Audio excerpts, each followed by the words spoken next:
હાલો YouTube family, તો કેમ છો? તો સ્વાગત છે અમારા એક નવા વિડીયોમાં. અને જય માતાજી અને જય બાપા સીતારામ. તો આજ આપણે ટોપિક લઈને આવ્યા છે, આમાં અજમાસ્ત્ર બનાવવાનું છે. એનું પ્રમાણ આપણે શું રાખશું? આ 20 લીટરની ડોલ છે, એ ભરી લીધી છે.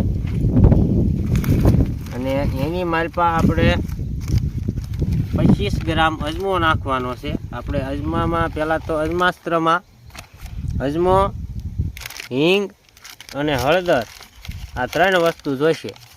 તો આપણો છે તે 25 ગ્રામનો ફરમો બનાવવાનો છે. તો આ છે આપણે 25 ગ્રામ અજમો નાખી દીધો છે. અને આ હળદર છે આપણી પાસે 50 ગ્રામ, પણ એમાંથી આપણે અડધી નાખવાની છે, એટલે કે 25 ગ્રામ જેટલી નાખવાની છે હળદર. હાલો, તો એ રીતે આપણે 25 ગ્રામ હળદર નાખી દીધી છે. અને 25 ગ્રામ નાખશું આપણે એની માલપા હિંગ.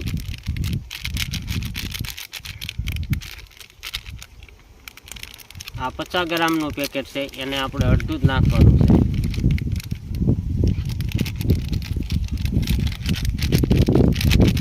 આ આપણે નાખીએ છીએ અત્યારે હિંગ.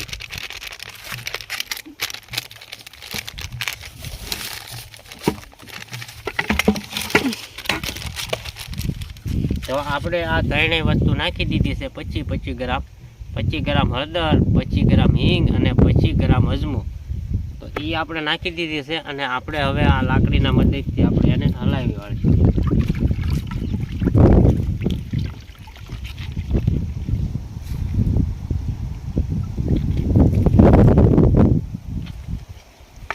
તો હવે આને આપણે 2 દિવસ પડ્યું રહેવા દઈશું. અને પછી આમાં આપણે છંટકાવ કરી શકીએ.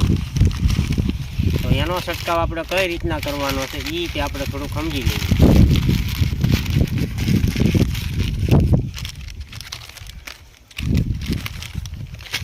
તો આ અજમાસ્ત્ર છે, એને આપણે 1 પોપે 1 લીટર જેટલું નાખવાનું.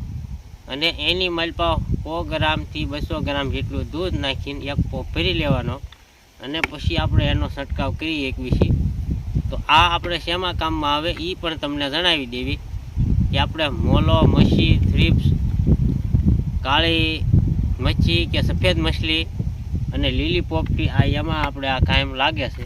એટલે આપણે આમ ઝાર વાવી છે, એ ઝારની માલપા આપણે આ અજમાસ્ત્રનો છંટકાવ કરવાનો છે. અને પછી આપણે રીંગણીમાં હોજની એનો છંટકાવ કરીશું. તો આ આપણે અજમાસ્ત્ર કમ્પ્લીટ થઈ ગયું છે. આને 48 કલાક પડ્યું રહેવા દેવી. અને મન ફાવે ત્યારે દંડીએથી હલાવી વાળવાનું. અને આ કાંઈ બગડતું નથી, કારણ કે આને પછી 48 કલાક નહીં, આપણે 5 દી 7 દી એમ પડ્યું રહેશે, એમાં પાવરફુલ થતું જશે. અને આ 2 થી 3 મહિના 100 મહિના લગી કાંઈ આને થતું નથી. આપણે જાજુ પણ બનાવી એકવી. તો જય માતાજી અને જય ગૌ માતા. તો આપણે ઓર્ગેનિક ખેતી હળવે હળવે શરૂ કરવી છે.